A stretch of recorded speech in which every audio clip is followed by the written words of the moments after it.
Today, you will learn how to fill out a Word form that has lines in the easiest way possible. First, click on the line where you want to type. If the line is just a blank space, simply place your cursor there and start typing. If the line does not let you type directly, another easy method is to place a text box over it. Go to the Insert tab, click Text Box, and choose Draw Text Box.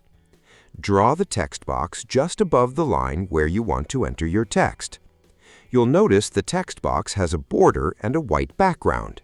To remove them, click the edge of the text box and then open the Shape Format tab that appears.